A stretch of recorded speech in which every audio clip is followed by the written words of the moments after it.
So let's start with indices, which is the third part of your chapter. बहुत simple chapter है, बहुत simple part है. You just have to remember a few laws of indices. I'll give you all the laws along with their corresponding examples. Okay. So you go on writing along with me, and if you have some doubt, then you let me know. Okay. The first is a raised to m into a raised to n is equal to a raised to m plus n. You must have studied this property according to which it says that if two numbers are multiplied and if they have the same base, then the powers will get added. So I get a raised to m plus n. Suppose if I want to take an example for this, we can say x raised to 7 into x raised to 3, that is going to be equal to x raised to 7 plus 3, which is x raised to 10. हम लोगों को multiplication basis का करना है, powers का multiplication नहीं करना है. ठीक है. तो x raised to 7 into x raised to 3 will not be equal to x raised to 21. Keep this thing in mind. This is very important for you to remember. When the bases are same, the powers will get added. Powers will not get multiplied. Okay. So that is the first point. Second one that we have is a raised to m upon a raised to n. अभी जब multiplication था तो powers का addition किया, तो अब division है तो क्या करेंगे, पावर्स का subtraction. So I get a raised to m upon a raised to n is equal to a raised to m minus n. For example, if you have x to the power 7 upon x to the power 11, so this will become x raised to 7 minus 11. So my answer will be 7 minus 11 x raised to minus 4. समझ में आया? हाँ. Number 3, a raised to m raised to n. What will that become? We have to multiply both the powers. So I get this is equal to a raised to m into n. For example,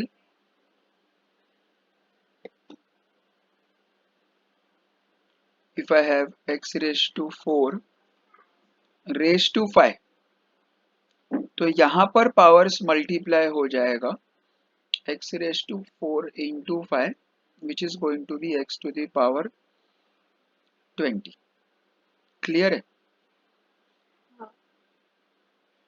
जब भी ऐसे raise to 2 बार होएगा ना तो powers multiply करना है, लेकिन जब भी ऐसे फर्स्ट प्रॉपर्टी में जैसे है दो अलग अलग टर्म्स मल्टीप्लाई किया हुआ है तो पावर्स का एडिशन हो जाएगा.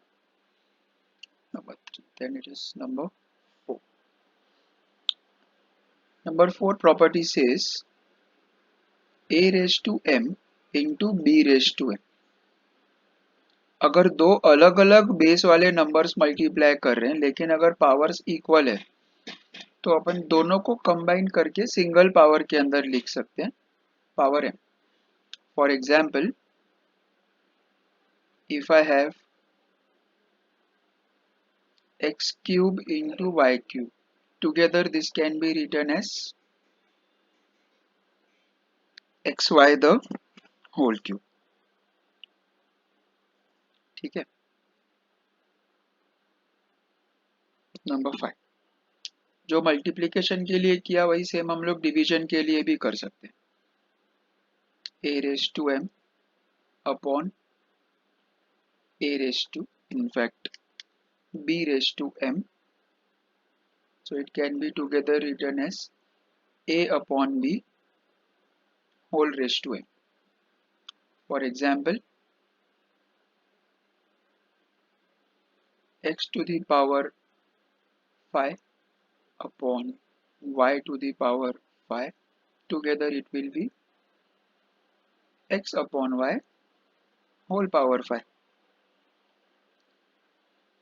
Now, number 5, number 6, that is, I'm sure you must be knowing this, a raised to 0. Anything raised to 0 is always, can you tell me? One Perfect. Zero zero 1 1 1, power कभी भी 0 रहेगा ना बेटा, तो उसका आंसर हमेशा 1 ही रहेगा। फिर भले अगर तेरे पास 7 रेस टू 0 रहेगा तो भी 1 रहेगा, 99 रेस टू 0 रहेगा तो भी 1 रहेगा, और अगर 1 लाख रेस टू 0 रहेगा तो भी वो 1 ही रहने वाला है। If the power is 0, whatever or however greater the base be, answer will remain 0, 1 only. Okay. Then the last important property that we need to know over here, it is, अगर question के अंदर root of ए दे के रखा है और अगर मुझे इसको पावर के फॉर्म में एक्सप्रेस करना है, इंडेक्स फॉर्म में एक्सप्रेस करना है, तो square root can be written as a raise to 1/2। अगर क्यूब रूट दिया है क्वेश्चन के अंदर, तो cube root can be written as a raise to 1/3, and this method can be continuous up till the nth root। अगर nth root है, जैसे 5th root, 7th root, 11th root, कोई भी हो सकता है, तो उसका वैल्यू अपने को क्या मिलेगा, a raised to 1/n। So these are all the basic rules and properties of indices that we need to know in this particular part of the chapter। ठीक है, अभी तेरे को मैं कुछ एग्जांपल्स देता हूँ इसके ऊपर, फिर अपन चलेंगे एक्सरसाइजेस के पास। ये लिख लिया तूने सब? हाँ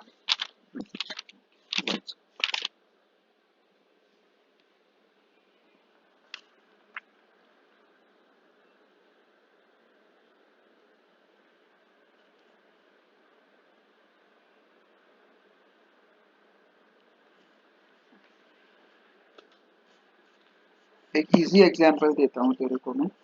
suppose if the question is asking us find the value of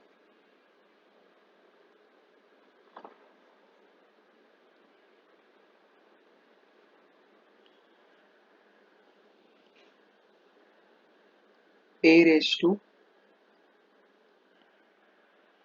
x minus y multiplied by a raised to y minus z multiplied by a raised to z minus x। If this kind of a question is given to you, then what do we do? I write it as a raised to x minus y multiplied by a raised to y minus z a raised to z minus x। Now looking at the question, immediately अपने को property strike होना चाहिए a raise to m into a raise to x, क्योंकि देख basis same है सब जगह पे, लेकिन सबका पावर से अलग अलग है। तो अगर दो टर्म्स है तो हम लोगों ने क्या लिखा था property, a raise to m plus n लिखा था। अगर साथ में तीसरा टर्म आ जाता है a रेज टू p, तो तीसरे पावर को भी ऐड कर दो।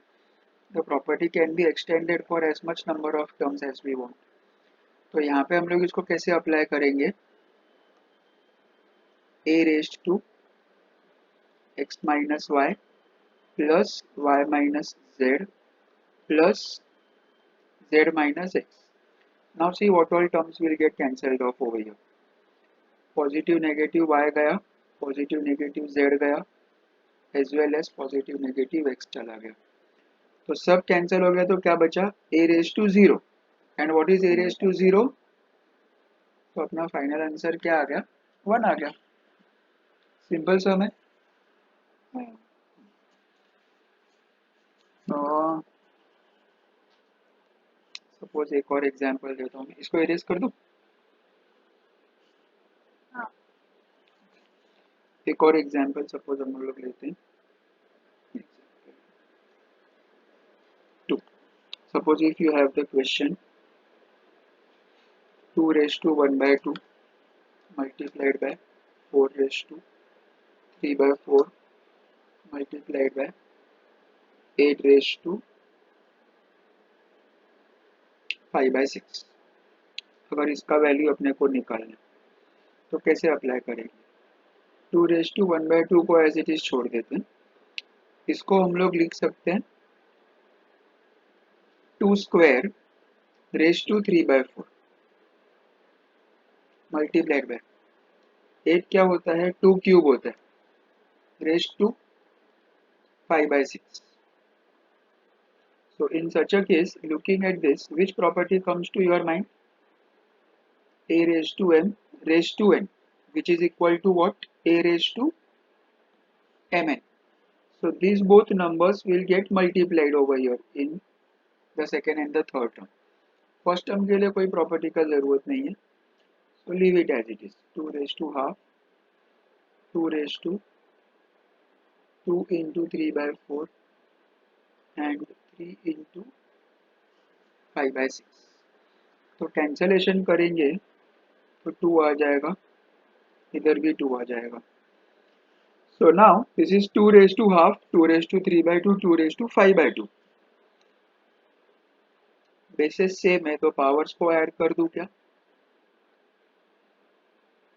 अभी पावर में तीनों फ्रैक्शन है, लेकिन द बेस्ट पार्ट इज कि तीनों का फ्रैक्शन का डिनोमिनेटर्स इक्वल है.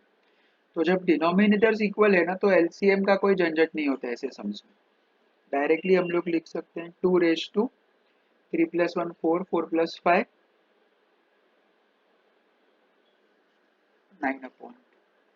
So that is your required answer, 2 to the power 9/2. समझ में आया कैसे किया इसको सिंप्लीफाई? हाँ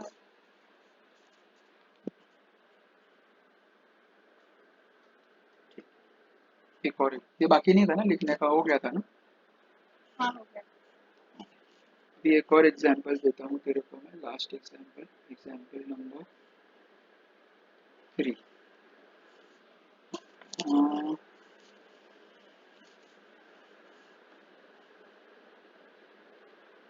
सपोज अगर क्वेश्चन दिया है 256 x⁻8 upon y⁻2 -2 and I have to find out the value of this to the power 1/4. तो जब पावर 1/4 दिया है ना तो हम लोग इसको कैसे लिखेंगे? Let us understand. सबसे पहले looking at this we have to understand this will be separated for all the terms. x⁻8, so it becomes 8 into 1/4. y⁻2 y⁻2 अगर डिनोमिनेटर से न्यूमरेटर में जाएगा तो पावर उसका पॉजिटिव हो जाएगा, you know that. So this हाँ will become y⁻2 और यहाँ पर आएगा मल्टीप्लाइड बाय 1/4. 256 का रेज टू 1/4 अपने को निकालना है.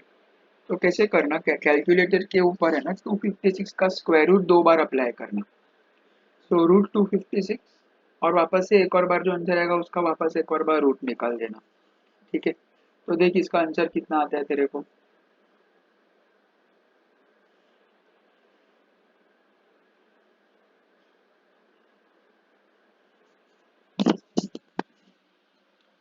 समझा मैंने क्या बोला?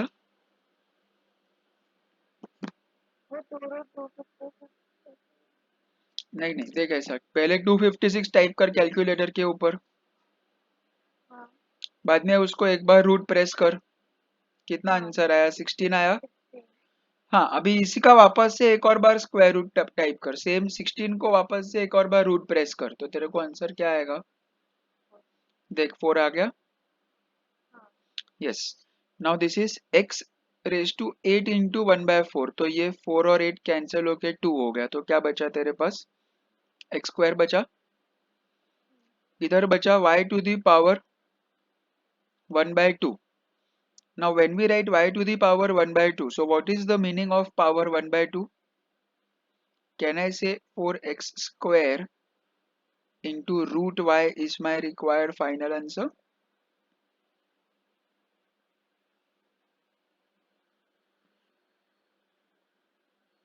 समझ में आया?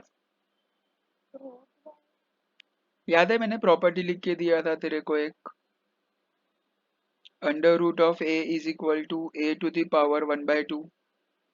हाँ हाँ तो इसको रिवर्स लिखा, तो a raise y raise to half is equal to root y. समझ में आया?